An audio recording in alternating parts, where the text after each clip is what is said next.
All right, so we all know that reliever is high on the priority list here in Baltimore, and what I'm going to give you is a name here that the Orioles could potentially go after and really help this bullpen out, and it's Yimi Garcia from the Toronto Blue Jays.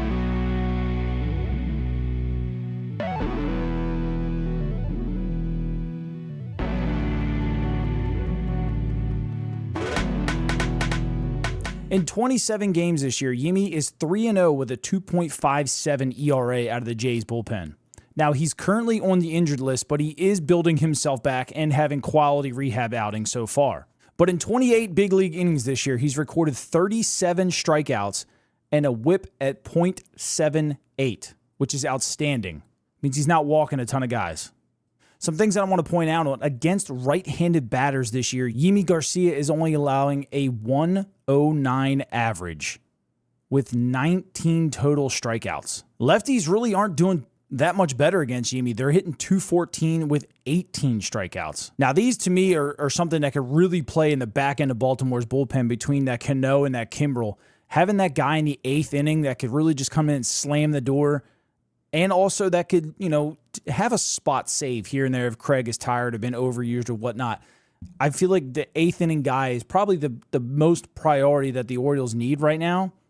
And what really jumps off to me about Yimi is runners in scoring position. He's allowing just a .095 average to batters. And one stat that blew my mind, in tie games this year, in 27 at-bats, Yimi has yet to allow a hit. 27 at-bats. Hitters are 0-27 against him in tie games in the 8th or 9th inning. That's extremely impressive. What's even more impressive to me, he's appeared in 18 games this year against teams above 500. Those hitters are hitting 149 against him on the season, with 25 of his 37 strikeouts coming against winning teams above 500. Look at this graph on the screen here. This is the batting average against Yimi Garcia this year. It's a lot of red and a lot of zeros on this. So, in the heart of the plate, he gives up a .333 average. That's about normal in baseball, but that's a very low average all around and just outside the strike zone here, and this would play huge in the Baltimore bullpen. Now, this next graphic here,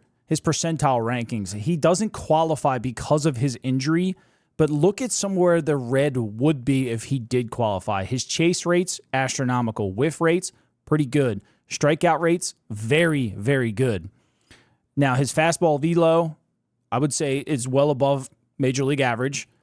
Well, you kind of see he gets roughed around a little bit with the barrel percentage. He's very low. A lot of teams barrel up the ball against him. Doesn't allow too many ground balls. He's considered a fly ball pitcher. Over 70% of the balls hit off him are fly balls. And extension just means, how far you're coming off the mound. It's not really a stat that we're going to look at for a reliever whatso. But as you can see from this, if he was a qualified guy, he would be one of the top relievers in the game. This graphic here I thought was really interesting. His vertical inches of drop really aren't that good in baseball. You could see a lot of negative here, but his inches of break horizontally, so his ball is moving side to side a heck of a lot more than it's moving up and down.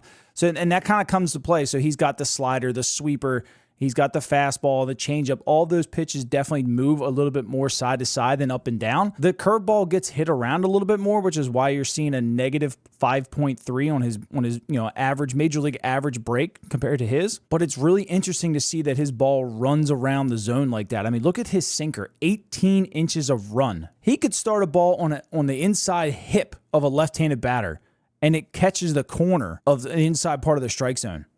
You're going to give up on that every single time because you think the ball is going to hit you.